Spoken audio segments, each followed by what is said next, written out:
Welcome to Order from Ashes, the Century Foundation's International Affairs podcast. I'm Thanasi Kambanis, director of Century International and host of the podcast. And today I'm joined by Century International fellow Frederick Deknatel, who's been writing for us about Syrian reconstruction. And today we had planned to talk mainly about his findings about Syrian reconstruction, but we're going to start off by talking about more recent events that have happened in the last week in Syria. We're recording on Thursday, January 22nd. Freddie, welcome to the podcast. Thank you, Thanasi. It's great to be here and great to be part of Century International. So you wrote a piece which we'll get to in a couple of minutes about some of the risks and problems with the way reconstruction is being conceived of in Syria. But reconstruction, of course, is part and parcel of like the wider question of the state coming back and governance returning after the fall of Assad. And we have in the person of Ahmed al-Sharaa, a leader who is really in a almost Trumpian muscular way reasserted Damascus or tried to reassert Damascus's authority over the whole country in a way that had eluded Assad for decades. So a huge cataclysm occurred over the last week. What exactly happened to the independent Kurdish statelet in northeast Syria that had seemed destined to be its own country for some time? Yeah, absolutely. As you put it, I think what you're seeing is this new order under Sharaa coming together in Syria, however messily and perhaps who knows if it will be sustainable. But what happened was the Syrian Democratic Forces, the SDF, which for many years during the civil war was really the leading force backed by the U.S. to fight ISIS on the ground. They were effectively a U.S. proxy force. There were some U.S. forces, boots on the ground in Syria, but the SDF was the main way the U.S. was fighting ISIS. They were left with much of the territory that they had seized from ISIS during the civil war. And it was really sort of this arguably unsustainable situation where since Assad had fallen, the SDF was still in control not only of northeast Syria, which is the traditionally Kurdish area of the country, but much of eastern Syria, the eastern Deir ez-Zor and along the Euphrates River. This area is not only vital for water, but also oil installations. And for the project of the new Syrian government to try to reestablish and consolidate authority over the entire country, the fact that the SDF still controlled, a large part of Syria and still had the backing of the United States was this looming question. And going back to March last year, a deal was struck between the SDF and Sharaa's government to integrate the institutions of the SDF, which had been semi-autonomous for several years, and that is ultimately what these Kurdish groups are seeking, to integrate them into this new emerging Syrian state. There were a lot of questions at the time, including how and when this would be implemented. And sure enough, in recent weeks, you saw clashes between Kurdish groups and forces of the new Syrian government, and then escalating very recently, earlier this week, Syrian government forces fighting directly with Kurdish groups in eastern Syria and effectively driving the SDF out of the part of eastern Syria that they had controlled in their fight against ISIS. So the SDF is now currently confined just to the areas of northeastern Syria that are Kurdish majority, around Hasaka and Karmishle, and there are, tentatively a ceasefire agreement has been reached between the SDF and Sharaa's government. There are obviously questions whether this will actually be implemented on the ground, and if the bigger agreement that was struck last year in March can actually follow through to integrate the SDF into this nascent new post-Assad order. But that's effectively what has happened. And many questions remain. I think, day-to-day events will change.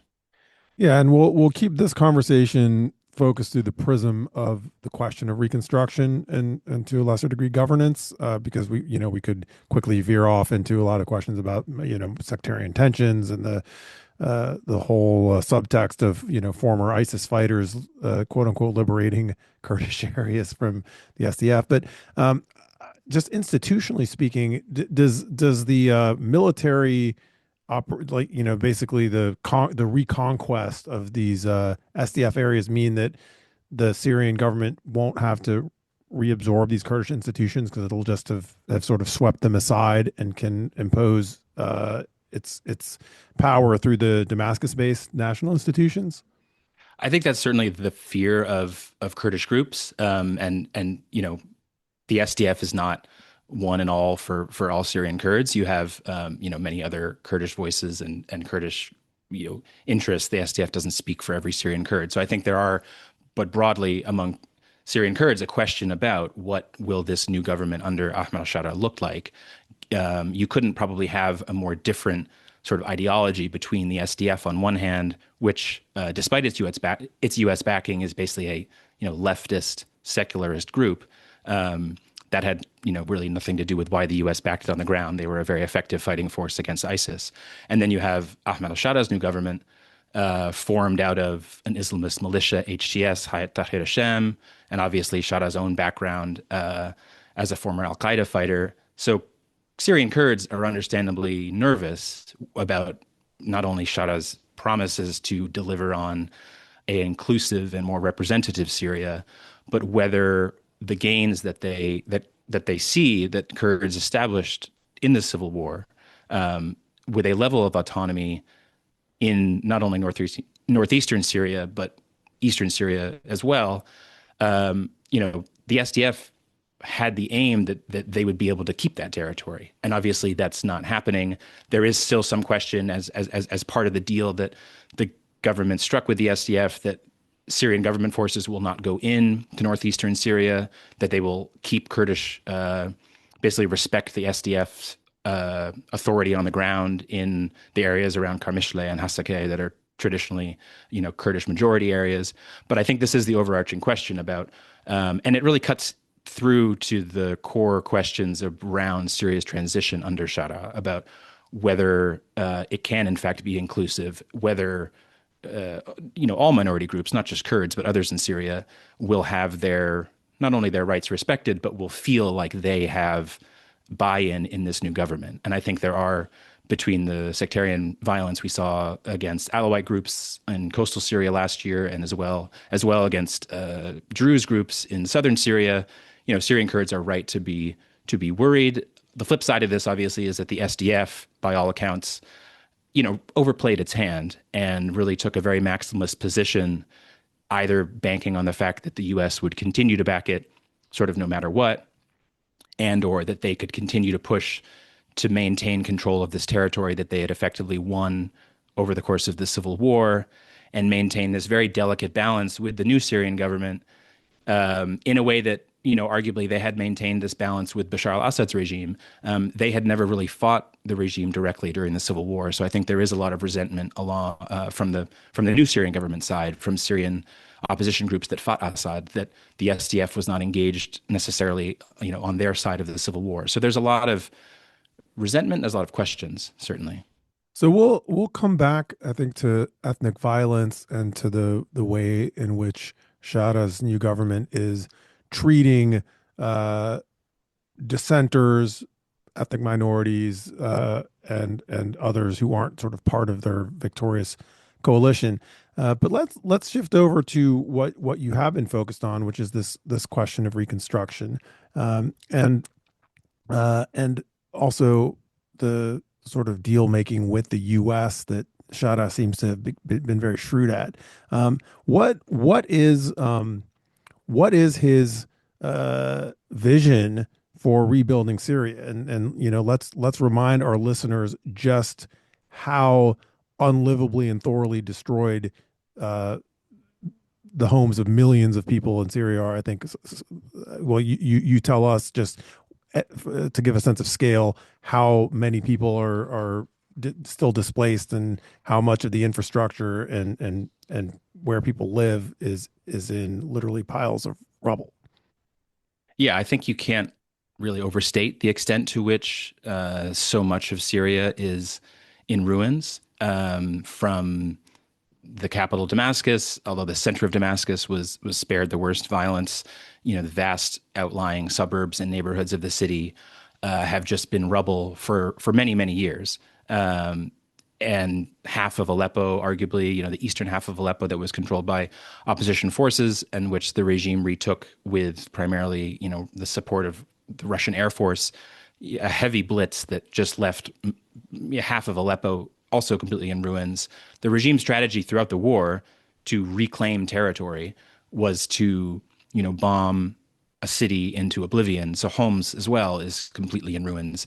And, despite the regime regaining territory, up until Assad's sudden fall, there was no effort really made at rebuilding in recent years under the Assad regime. They didn't have the resources. The little bit of rebuilding they did do was just, very selective and to effectively reward areas that they saw as loyal to them. So the scale is arguably also going to be, this would be, if it begins in earnest, probably the largest post-war rebuilding effort since World War II. So, you can see the images of World War II and, German cities and the scale of things like the Marshall Plan, and imagine that is what arguably will be needed however it happens. Now, to the vision that Sharaa has put forward, on the one hand, the problem is they don't really have articulated, coherent vision. There isn't a plan for reconstruction so far. What there is instead are a series of investment deals with regional governments and developers from those governments, primarily Turkey and many Gulf countries like the UAE and Qatar and Saudi Arabia, that have struck vague memorandum of understanding, for example, to invest in building a new metro in Damascus, or to rebuild or expand the Damascus International Airport, or rebuild, not so actually rebuild is the wrong word, to invest to build basically luxury housing. There's a lot of speculative housing real estate plans that have been unveiled, and that's sort of what stands in for reconstruction right now. So the criticism, the question is that reconstruction, such as it exists right now under Shara's government, is a series of vague investment pledges from regional governments that arguably have other interests at stake. They're, seeking to curry favor and, secure some access to not only Shara's government, but a new Syrian economy, if it can emerge.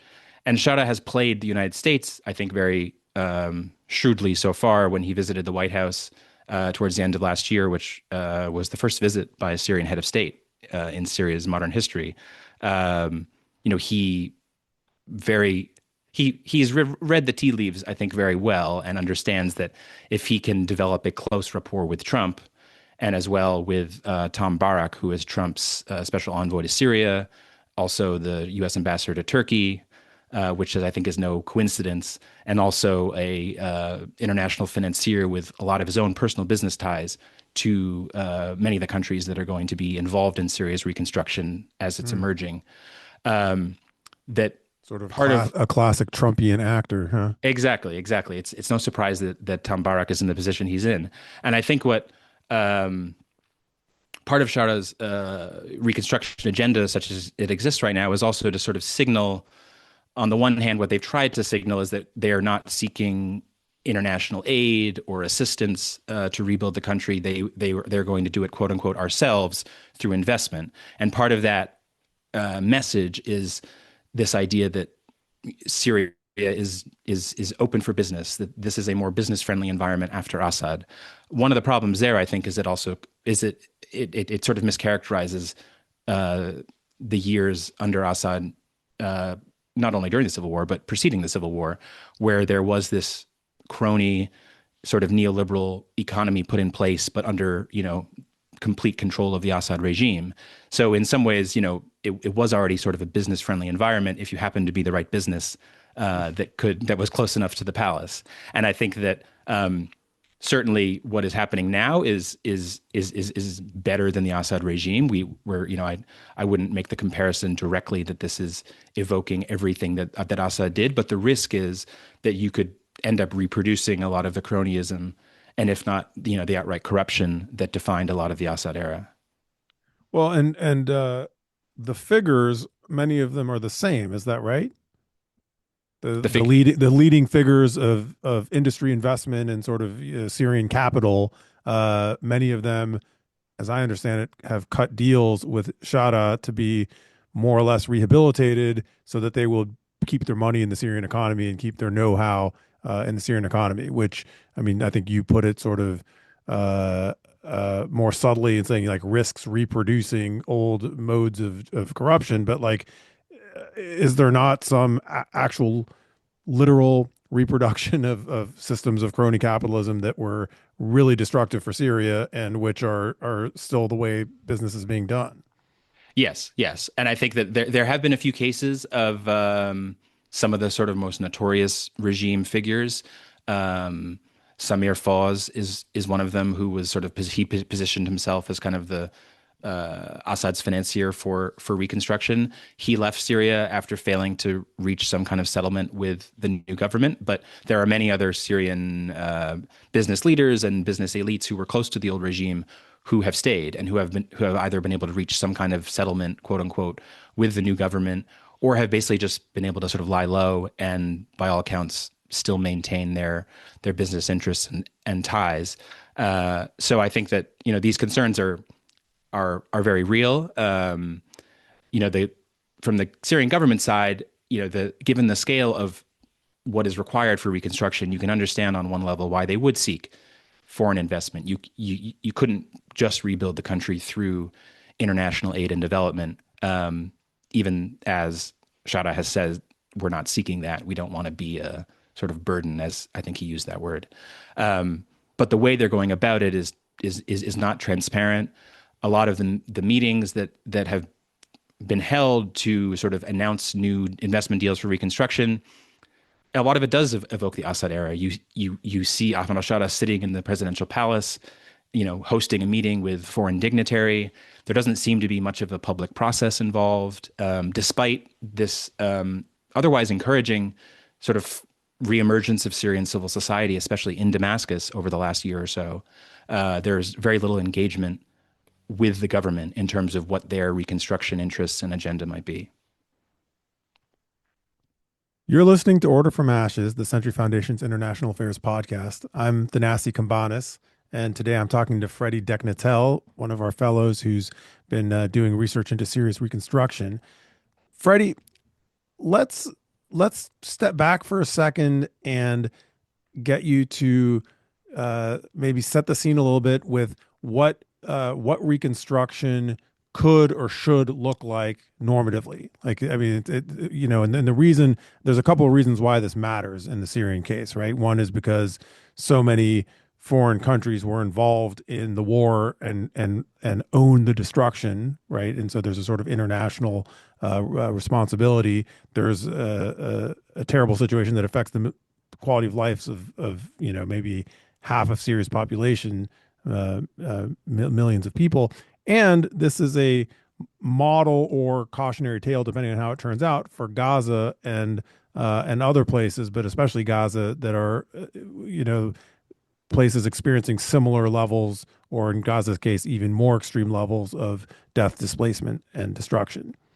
Mm-hmm. I So, mean, in the best case scenario, you would have you would have some kind of more public and accountable and more transparent entity, ideally that was formed that involved the Syrian government, but also involved other regional governments as well as outside powers, as well as multilateral organizations, whether the UN or others, to sort of collectively be a entity that could debate and come up with what is needed to rebuild Syria. Obviously, you want to have it be a Syrian project. You don't want to have outside powers, whoever they are, dictating the terms of reconstruction. But I think you can think back to the early years of the Civil War, and there were international initiatives formed to support the nascent Syrian opposition and to articulate their demands and to call on the regime to, if not step aside, then to stop their repression. You haven't seen that level of international sort of coalescence around rebuilding Syria. is there a framework that exists? I mean, I remember 10 years ago or more, there were series of working groups set up under UN ESQA, and also under the sort of government in exile. And I know they had study groups about the water infrastructure, about agriculture, about reconstruction.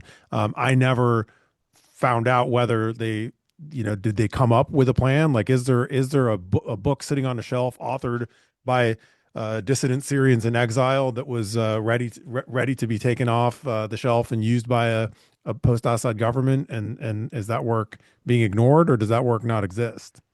It's a good question. I think it's maybe somewhere between the two. I think there certainly was work done, especially by Syrian NGOs and Syrians in exile, on, but I think on a more piecemeal level. And I think also you had, whether it was the United Nations or other organizations that still had a presence in Syria, had proposals and projects and had done the early work about how would you rebuild, for example, the old city of Aleppo, or how would you restore critical infrastructure, whether it's water or electricity. But I think a lot of this is very disparate, and it hasn't really come together in a really coherent way. I think the other risk, as opposed to taking it from the other angle, not just the model of what it should be, but I think what the risk of what it in fact could be is next door in Lebanon, where Lebanon's post-war reconstruction in the 90s and early 2000s, was plagued by corruption and cronyism and many other issues. And the symbol of the reconstruction of Beirut was Solidaire, and it was this investment-driven approach where the prime minister himself was in charge of the corporate entity that was set up to rebuild the center of Beirut. And from Syrian architects and urbanists that I speak to, there was already concern that that was some sort of mutant model of that was being adapted under Assad. There was in particular, a project called Marota City that is still under construction in Damascus, that was sort of a Solidaire type development that was going to be that the regime started building in recent years over expropriated land in a part of Damascus that they had seized during the war. And there's a question of whether that project will continue, but also that the other investment-driven reconstruction plans of Shara's government could end up mimicking something like Solidaire, and not just in a way displacing people like people in Beirut were, and creating a sort of ghost town in the center of in the center of Beirut, where buildings were reconstructed and but whose interests were really in mind. I think that is certainly the risk, and that's come up in a lot of conversations I've had, that people think that Syrians who are involved in a lot of these debates and arguments over what reconstruction should look like do worry that this sort of Lebanon model has maybe already been adapted, and that's what they're pursuing. And there's a couple of critical components to this that I want to tease out and get you to respond to. So one problem with this is that it just doesn't restore people's ability to live in the communities they were displaced from, or even in some new community. So it's this very simple question of, can you build a house, a school, an infrastructure that supports a population? And the second question, which I think is essential to the work you've been doing, is like, what kind of power relationships does the reconstruction process create or entrench, which then will redound in other really problematic ways, right? Because I don't think we would care if, like you said, like, oh, this is corrupt and cronyistic, but incredibly effective, and as a result of this sort of scummy, personalistic approach, Syria is going to be rebuilt in 5 years without foreign aid, and everyone's going to be delighted with the outcome and upset with the process. We might say, well, that sounds like a thorny but not bad trade-off. But I think you don't believe that these sacrifices of process and power are creating any benefit for people. So I don't know if you want to sort of respond to those in your own way, but that's sort of what I see as the model from Lebanon, where, for how many years after the end of the Civil War are we? 37, 36 years, however you count it. Much of the country still not rebuilt, and the reconstruction process has entrenched the the worst type of warlords in power. Yeah, and that is, I think reconstruction is a mirror of Syria's entire transition, and whether any of these, high-minded promises about it being inclusive and representative will actually play out. And I think that unfortunately, the reality that you could see instead is, a handful of, hot, new, shiny, new high-rise luxury developments, peppering Damascus, many of them looking like they're airdropped from Dubai or Abu Dhabi, largely paid for by Gulf investors whose interest is, a return on their investment, some speculative real estate.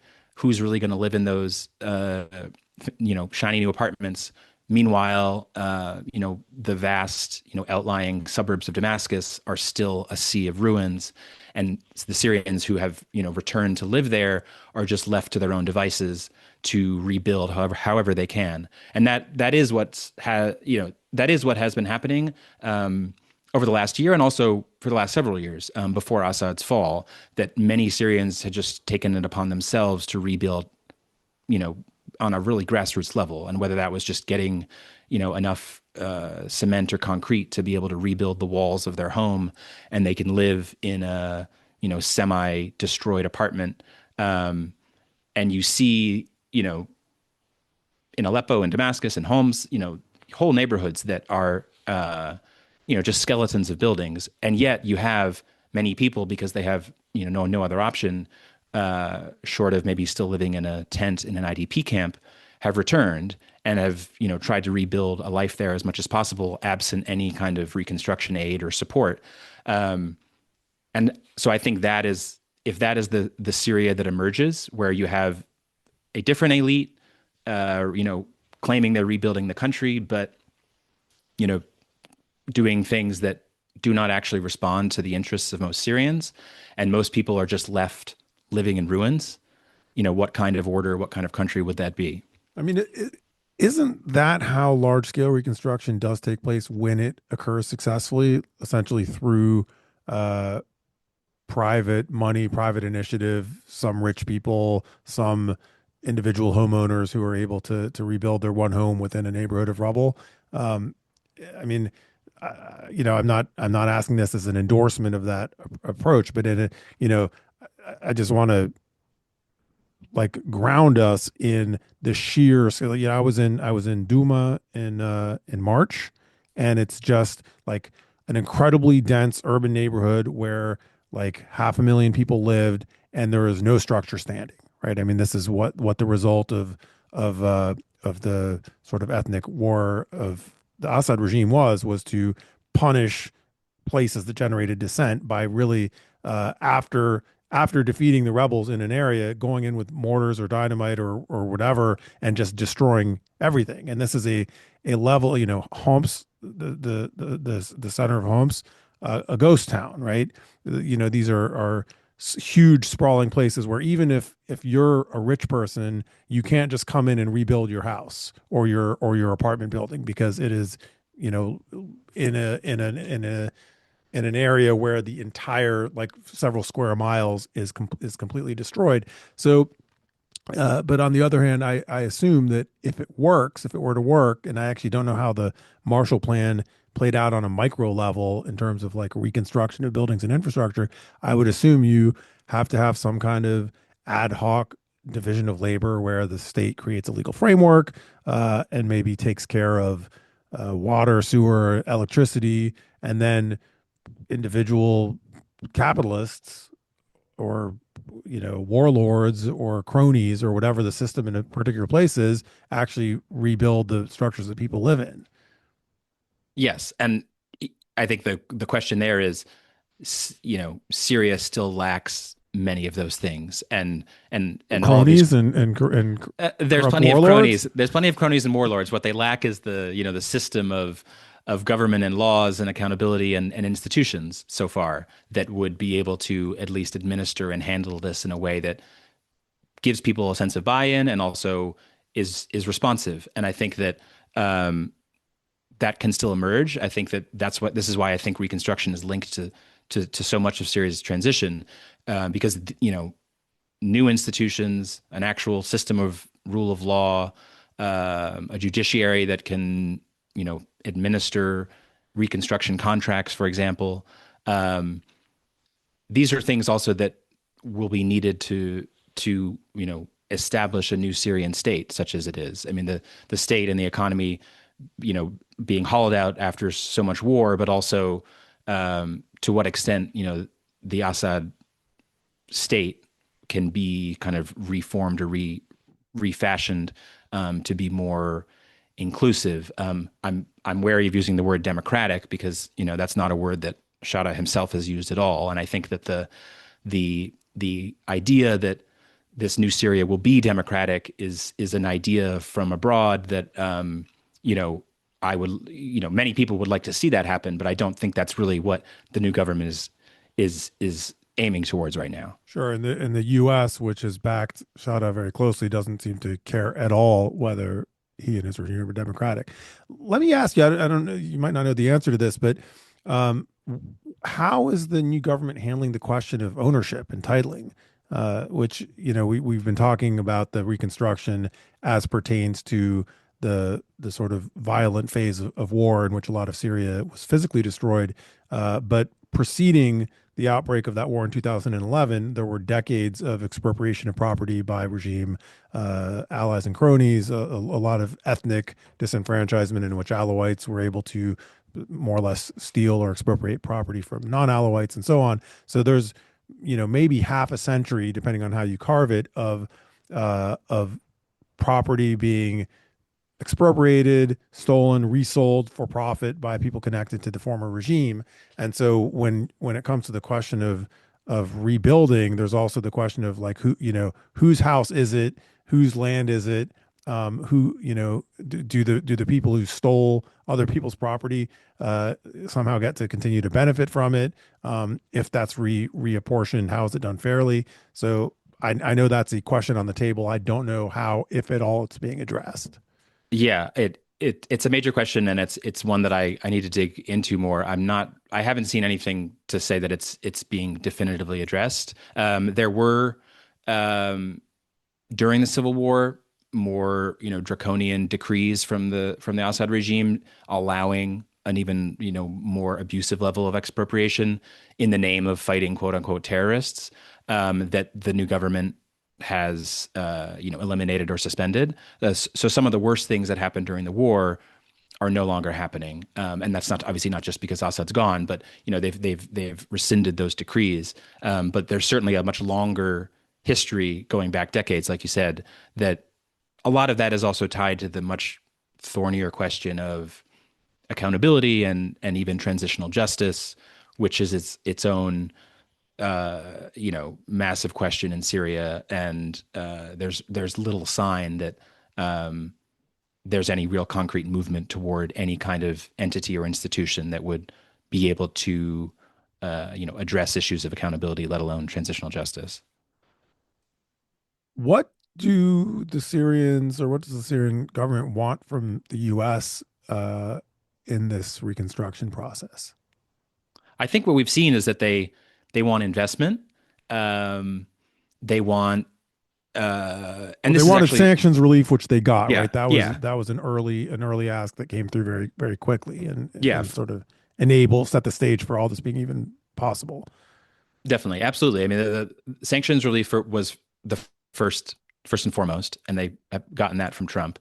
Investment, if not, U.S. support um, for the agenda that they are pursuing, which is, currying favor and investment from a bunch of regional governments. One of the major press conferences or public events last summer when the Syrian government unveiled like $14 billion in investment deals. Although again, many of these were all entirely memorandum of understanding, so they're not binding contracts. It's sort of just vague promises on paper.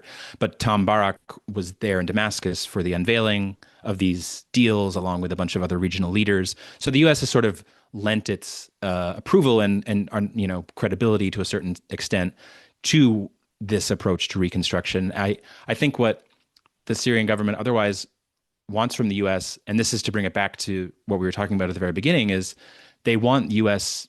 support for the new sort of power and state that they're trying to consolidate. And I think that the U.S. support for what has transpired this week, maybe the U.S. wasn't directly, we don't really know to what extent the U.S. was directly, supporting Shara's government moving on the SDF, but there's reporting out there that they at least gave a green light behind the scenes, or at least they, tacitly let it happen. But then we've also seen right afterwards that they announced that the U.S. was no longer going to be backing the SDF. And another U.S. administration might have been more careful and diplomatic about, slowly unveiling how the U.S. was going to change the status quo in eastern Syria.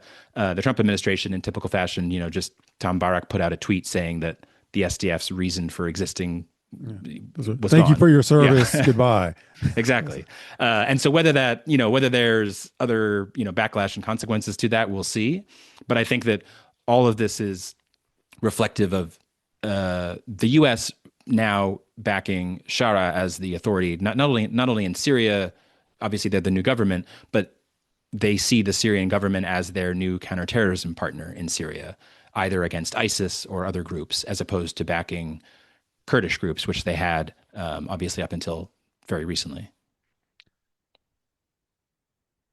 This is Order from Ashes, the Century Foundation's International Affairs podcast. I'm Thanasi Kambanis, and I'm talking to Freddie Deknatel about the redevelopment of Syria.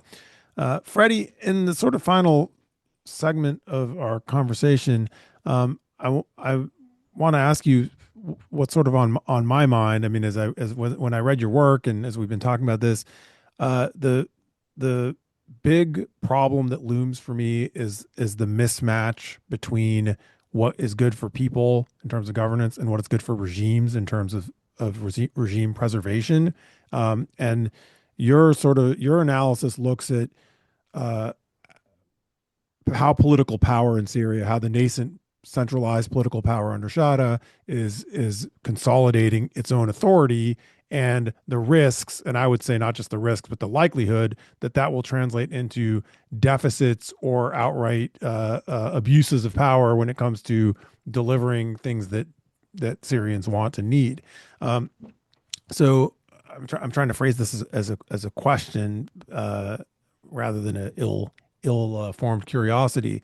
But I guess, do you see a way to like structurally encourage or obligate this new, very power savvy regime to create incentives for them to actually rebuild Syria? Because as we've seen in the region, we've seen it in Iraq, we've seen it in Lebanon, we've seen it elsewhere. You can an effective but bad regime can stay in power indefinitely while completely ignoring the needs of its people and leaving them literally to live in tents or in rubble or in one room that's partially standing in a destroyed house. So is there some path that's viable to encourage this centralizing state, this consolidating state, to actually rebuild the country as opposed to focus on building its own power? It's a tricky question because I think there are maybe traditionally, if you were talking about what approach a U.S. government administration would take, someone would talk about carrots and sticks and incentives and sanctions even. And sanctions are gone. The Syrian government, the U.S. would have, barring some other event happening, those aren't coming back. And I think that what this gets to as well is that it's a very difficult path to walk in terms of how you would shape a transition or pressure a government to take certain steps without interfering too much on the one hand. And also just on a more practical level right now, if we're talking about the United States in particular, it's reflective of sort of the problems with U.S. Syria policy, I think, overall, which is that it really only exists through Trump's envoy Barak, and then I guess whatever Trump's particular thought or feeling is on a given day. There isn't an American ambassador in Damascus. The State Department has been hollowed out, and Marco Rubio, the Secretary of State, sort of seems to have like a personal file on particular countries that fall under his purview, but Syria doesn't really seem to. Um, so it's hard to envision what that would look like. I think it's been put to me by a few conversations I've had with Syrian experts that the way that Shara has approached governance so far is reminiscent of the way he governed Idlib in the mini statelet that HTS controlled in the years before they toppled Assad. That it's still approaching governance as a sort of militia leader and or on a sort of small scale where they're just looking out for their immediate uh, people and interests without the more comprehensive view of we're at the head of a state now, and maybe that will change. Hopefully, it is changing, but I think that is one thing that has come through that for all of the sort of savviness that Shara has shown so far, and his ability to not only establish productive ties with the U.S. and with many other countries, and to sort of allay fears that he's a former jihadist. Is he really going to be the inclusive leader that he says he will be? He's been certainly a shapeshifter and has at least presented himself in a way that has convinced a lot of people. But I still think there is this question of the background, not just as a jihadist Islamist militia leader, but the way that Idlib was governed. And there are Syrian experts who have studied that closely, and so I would look more into that to see if there are ways that not only red flags, but maybe ways that that Idlib was governed, that compared to other parts of Syria during the years that they did control, the HTS did control Idlib, basic infrastructure operated there better than in regime-held areas. So there maybe is a track record that suggests that they can deliver on I things mean, like that. inclusivity is, I think, too vague a term, right? I mean, we're asking pretty gut level questions like, is this regime going to allow parts of the regime to kill undesirable members of undesirable populations without any accountability? Will there be some consistent rule of law, even if it's a flawed one? Will there be freedom of movement, and will people be able to do things without having to pay bribes and or be physically assaulted by agents of the state? Like, these are, to me, these are questions that are unanswered. I mean, I know there's a lot of admiration for Shada among some Syrians and among some quarters of the international community, but I think a more sort of cold appraisal sees, as you're pointing to, some strengths or capabilities and some weaknesses and like gaping, very problematic practices. In terms of the role the role of outsiders, you just alluded to the experiment in Idlib, and we also have like some of the supposed successes in the Kurdish areas or in the Turkish enclave. And one of the consistent elements of those supposed success stories is that either a foreign government or a foreign entity came in and in a relatively centralized way bankrolled and oversaw a sort of mini redevelopment project in some or other enclave in Syria, and did so in a distorted economy where they were able to benefit from some hyper concentration of capital and know-how from the Syrians displaced to that enclave from their real homes in Greater Damascus or Homs or Aleppo. So I wonder if any of that is applicable in the bigger parts of the more populated parts of Syria. I think it's a reflection of the scale of the not only reconstruction challenge, but just the enormity of what Syria confronts, that those areas operated like they did as a consequence of a civil war in which the country was completely fractured, and it was also, in comparison to regime-held areas where, life was miserable, to put it mildly, and there wasn't, a functioning infrastructure, much of a functioning economy at all. And whether you're talking about, Idlib or some of the Turkish enclaves or the SDF areas, a foreign government, whether it was Turkey or the United States, through its money, essentially, could make life comparatively much better. And I think that with that gone, this is the challenge that we see. Can you consolidate through a central government, and can some of those things be a model for a quote unquote new Syria? I think we'll see. I think in particular now in these former SDF areas, and also the parts of northeastern Syria where the SDF is still on the ground. What will happen now that they've lost U.S. support? Now that the U.S. has publicly said we are no longer backing you, will their institutions that they've established, seeking autonomy and basically having a level of autonomy for the last several years, will that even continue? So I think that there's a question, as they negotiate with the new government, and if there's more clashes with the government, if things fall apart again, there is a question of whether the SDF can even maintain the autonomy that they had absent U.S. support. Certainly, many of the Turkish-backed groups have, certainly not been able to maintain any of the role they had, and I think many of them have, tried to integrate or responded to the new government's demands that they integrate into the new security forces or the new military. So it's a reflection of the scale of the challenge, and also, there's no quick answer to it, because I think it's not just post-war rebuilding, but post-Civil War rebuilding, and political transition is particularly messy. I mean, the U.S. seems to be centralizing its security interests in the relationship with Damascus. Like, it will be happy. It seems like Barak and Trump, to the extent he's paying attention, are going to be happy if Syria remains aligned with the Gulf in the West and not with Iran, and willing to sort of deliver on some of the counterterrorism asks.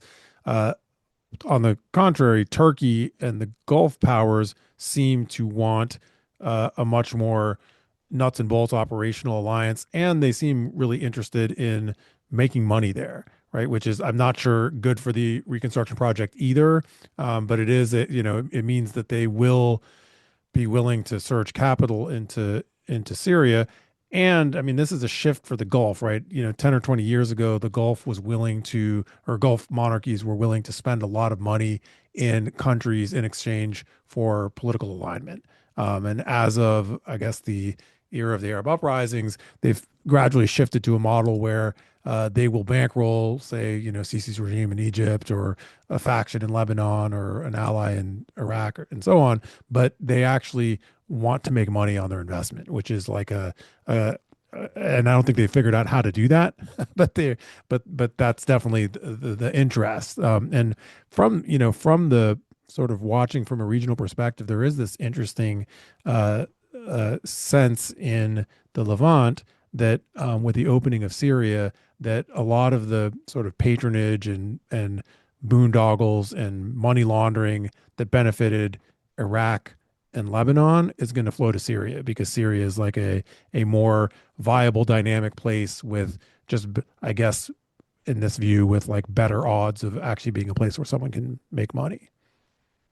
Yeah, it would be interesting if the, smuggling and everything that the Assad regime was known for as a conduit, from Iran to Hezbollah in Lebanon, and other criminal enterprises and groups, especially during the Civil War, that will go away.